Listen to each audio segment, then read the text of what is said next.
Hey, what's up everybody? So I've owned the A7 now for almost 3 years, and one thing I've noticed is that there is a lack of information out there on how to do some things. So I'm going to start doing some content, and today I am installing a roof box from Thule. My beautiful wife got this for me as a gift, so I am going to put it on. Comes in several different pieces for the A7.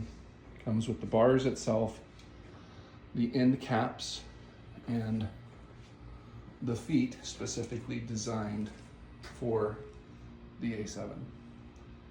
Pretty straightforward putting the bars together with the instructions provided. They provide pictures and no written word, but it's okay. It was relatively simple. So I am going to put it on the top of the A7 today. So let's see how it goes. So the first thing you'll notice with the A7 is that it is a frameless window design. So there are no frames here, and that makes the mounting a little bit different than, say, the C7, C7.5 A6s. Those vehicles have a hole mounted under the door frame for you to mount the mounting points. However, because this is a frameless door, the mounting points are a little bit different. Now, I will have to say, I have to give it to German engineering because they've thought of pretty much about everything. So the mounting points for the roof rack actually reside under the weather stripping. There's 2 spots on the back door and then 1 spot on the front. So these feet pad that are on here have these clips right here that go onto those nipples, and then you secure them down by tightening using a supplied wrench to get it on there and hold it. So when you're putting the bars together, you have to actually denote the position of the bar, either right rear, left front, right front, for a couple of reasons. One, the foot is specifically designed for that position. And then secondly, the expanse between the 2 feet varies by a few millimeters. The front bar is actually going to be a little bit longer than the rear bar. So you have to mark the bars and then make note of what position they go in. Okay, so it should be a 2-person job, but as long as you protect the paint, you'll be okay. But you'll notice I have inserted that strip or that clip in there into the notch in the roof rack. And then what you have to do is that you have to position it so that it is locking into place, and it actually slides forward to lock into place. Okay. Now, this is the other side, and the other thing to note is this tool right here, you may have to use to loosen up these clips so that you have enough space to get the clip down into and behind that weather stripping. All right, so after some finagling, I was able to get both sides in. But you want to verify that you are on the same clip on each side. So I am on the back clip here, and then come over and check this side. And this side,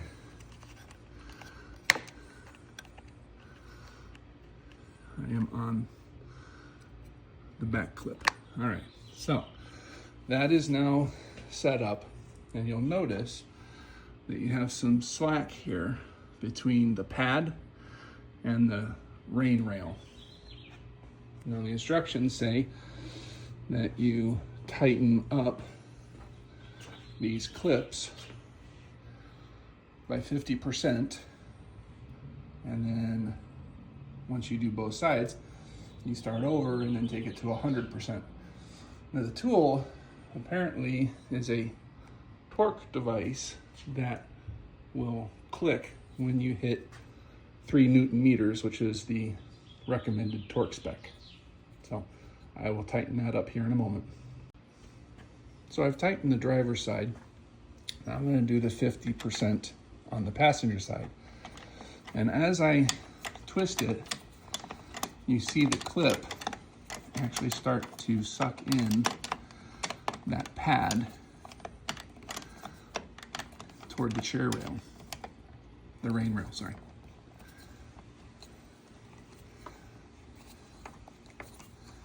See how it's moving this rack down? Okay, now I'll go back and finish tightening up the other side. All right, so both sides are tightened up to the point where the tool clicks, indicating that it's hit the 3 Newton meters. Then the instructions say to grab a hold of the bar and pull, shake, see if you can make it loose. It is on there solid. So now on to the front bar. Okay, so I will say that the front bar went on so much better than the rear bars did, because, you know, this is my first time doing it and you learn as you go. Okay, so both bars are now on and secured. Last step is to install the covers, and I did purchase the optional locking mechanisms so that the bars cannot be taken off without the key. Okay, I've installed the end caps on both sides. This is what the finished product looks like with the end cap installed and lock in place. Now, it comes with just screw plugs to hold it on, but I went with the lock because it does provide a little bit more security. I mean, granted, someone could really just break this plastic to get to the mechanisms, but, you know, this will slow them down a little bit. If they truly wanted it, they will get it anyway. All right, so this is what it looks like with the roof bars installed. Okay, so the roof rack is on, the crossbars I should say. And the one thing I liked about going with the Evo bars is that they are really low profile. And I truly don't feel that it impacts the lines of the vehicle with these roof bars on it. Walk around the back. You can see how low they sit, but it does not add a bunch of bulk on the top of the car. I have seen some roof bars that extend out past the mounting points. To me, I just was not a fan of that look. I think this is a good look for the A7. If you choose to leave the bars on all the time, it doesn't negatively impact the way the car looks. And they're relatively easy to remove. So, car. Sorry about that. I normally live in a quiet neighborhood, but sometimes you get cars coming down the road. Okay, so here's the box itself. Thule offers several different options on boxes depending on your preference on size and shape and stuff, but I chose to go with the Motion3 XL Low. It is a low profile box. I think the lines of it are fantastic. So let's take it up, put it up. Okay, so I have set the roof box on the crossbars. Thule states that this box weighs about 46 pounds. empty. Should be a two-person job, but just me today. So I muscled it up there. Wasn't too bad. Now, positioning of the box is going to depend on your taste. We have to take into account the opening of the hatch. If you mount the box too far back, the hatch is going to interfere. If it's too far forward, you get quite a bit of overhang on the front. So I am going to play with it a little bit to see the position.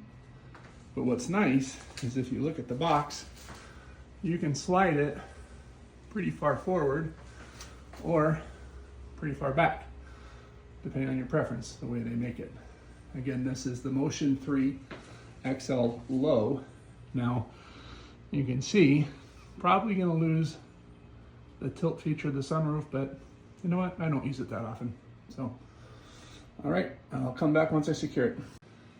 I haven't secured the box or moved it yet, but I opened up the hatch to see what I have clearance-wise to play with before I start interfering with the roof box. So, as you can see, I have a little bit of room, but not a lot. All right, I've slid the box back about as far as I would be comfortable going without interfering with the roof hatch. So it does hang over the front a little bit, but I like it. Okay, now to mount the roof box, obviously you have to open it to get inside.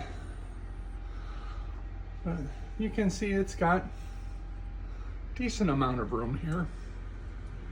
But there are 4 mounting points that you will put through that slot, through that slot, and the 2 on the other side to secure the box to the crossbars. Okay, I'd say this is a pretty ingenious mounting system.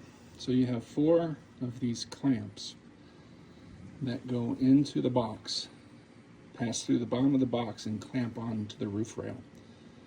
And that's adjustable. The piece inside slides back and forth so you can get it to the right place to be able to clamp these in. Okay, so this is what the clamp looks like mounted inside the roof box. So then once you have it set, obviously you just turn this knob until it's nicely secured on that bar. Pretty simple, pretty ingenious if you ask me. Okay, you might ask yourself, how do you know that this is secure? So what you do is you just twist and twist and twist, and just like the tool to mount these to the car, it will click just like that when it's hit the maximum secure. All right, so all 4 of them are installed. Roof box is secure. Time to change the oil.